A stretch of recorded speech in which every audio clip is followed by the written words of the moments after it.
तो 284 सीट पर NDA lead करता हुआ, 245 सीट पर इंडिया अलायंस लीड करता हुआ दिखाई दे रहा है। हमारे पॉलिटिकल लीडर देवेंद्र पराशर अब स्टूडियो में आ चुके हैं। देवेंद्र, बीजेपी के लिए तो बहुत बिल्कुल अप्रत्याशित अभी तक के ट्रेंड्स हैं। बिल्कुल सौरभ, अब से थोड़ी देर पहले ही मैंने बात की है, बमुश्किल 10 मिनट पहले। जो सबसे बड़ा झटका उनको ये लग रहा है वो उत्तर प्रदेश को लेकर लग रहा है। बंगाल में अभी भी पार्टी ये उम्मीद कर रही है कि 20 के आसपास तो आसानी से चले जाएंगे, हालांकि उम्मीद थी 24-25 तक पहुंचने की। लेकिन उत्तर प्रदेश का जो अब तक का जो ट्रेंड दिख रहा है उन लोगों को, वो उनके लिए बड़ा झटका है। और बड़ा झटका आप देखें तो किसी भी राजनीतिक पैमाने के आधार पर, राजनीतिक तर्क वाले पैमाने के आधार पर समझें तो किसी को भी ये समझ में आएगा कि ये झटका है। जैसे 2019 से अगर आप तुलना करें तो उसमें एक भी फैक्टर ऐसा नहीं समझ में आएगा कि आखिर कौन सी ऐसी वजह है जिसके चलते यूपी में बीजेपी अच्छा नहीं कर रही है। पॉइंट वाइज पॉइंट समझें, क्या उत्तर प्रदेश के मुख्यमंत्री योगी आदित्यनाथ की लोकप्रियता में कोई कमी आई है? नहीं, पिछले विधानसभा चुनाव के नतीजों ने दिखाया। क्या गठबंधन के मामले में बीजेपी कमज़ोर हुई है 2019 के तुलना में? समझ में आएगा नहीं।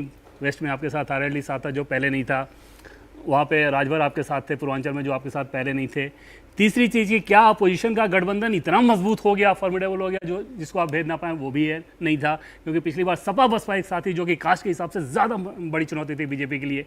इतने सारे फैक्टर्स होने के बावजूद, इधर राम मंदिर ऐड हुआ ही आपका, इतने सारे फैक्टर्स होने के बावजूद अगर बीजेपी का अभी जो आंकड़ा दिख रहा है अगर यही रहता है तो वो बड़ा झटका है। और अभी भी बीजेपी के नेता इस बात को नहीं समझ पा रहे हैं कि यूपी में ऐसा कैसे हो रहा है। कैंडिडेट सिलेक्शन, यूपी में रिकवरी की कैंडिडेट सिलेक्शन में हमेशा से कहता हूं कि हर चुनाव में वो एक फैक्टर रहता है, वो कोई ऐसा फैक्टर नहीं होता है कि उसके चलते आप प्रदेश में दो तीन चीजें मैं आपको बता दूं। एक तो जो मुझे खबर मिली है, शिवराज सिंह चौहान विदिशा से अपनी सीट से 3 लाख वोटों से आगे हैं।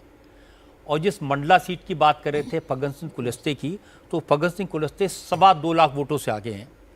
और छिंदवाड़ा में बीजेपी के उम्मीदवार नकुल नाथ से 35,000 वोटों से आगे चल रहे हैं। आप यूपी की बात करते हैं, आपने बोला बंगाल में बीजेपी उम्मीद कर रही है कि उनका ग्राफ बढ़ेगा। अभी यूपी में रिकवर होगा? नहीं, यूपी को अभी तक समझ नहीं पा रहे हैं कि ये कैसे ऐसे हो रहा है। यूपी का जो ट्रेंड है वो उनकी समझ में भी नहीं आ रहा है कि ये कैसे ऐसे हो रहा है। एक कारण और सोचिए, जब अदला बदली बहुत ज्यादा हो जाती है तो संगठन का मूल स्वरूप जो है वो भी बदल जाता है और निष्ठाएं भी बदल जाती हैं, कार्यकर्ताओं की निष्ठाएं भी बदल जाती हैं।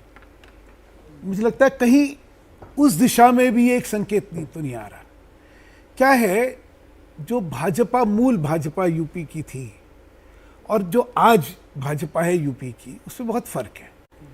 तो कहीं वो प्रयोग करते करते करते करते, जैसा आपने कहा कि भाई बाकी सारे फैक्टर्स तो पिछले बार के मुकाबले और फेवरेबल है, तो क्या फैक्टर है? तो एक फैक्टर है कि जो स्वरूप है अब की बार ज्यादा बदला हुआ है।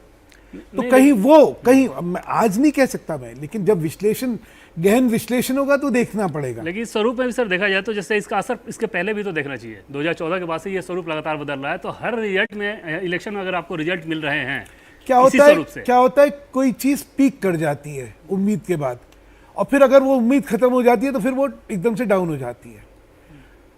कोर्स करेक्शन की कई बार उम्मीद होती है संगठनात्मक तौर पे, लेकिन फिर अगर उम्मीद खत्म हो जाती है तो फिर एक एटीट्यूड डिफरेंट हो जाती है। तो ये समस्या जो समझ आ रही है कि कास्ट बहुत ज्यादा हावी हुआ है और एक तो आरक्षण वाला नीचे गया ही था।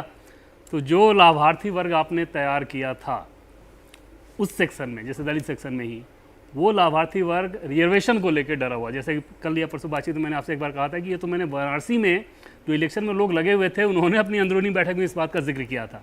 तो एक तो वो समस्या रही है। दूसरी समस्या ये रही, जैसे बलिया की सीट की बात कर लें, गाजीपुर की सीट की बात कर लें, ये एकदम से कास्ट के आधार पर वहाँ पर इलेक्शन हुआ है और वहाँ पर जो बीजेपी का सिलेक्शन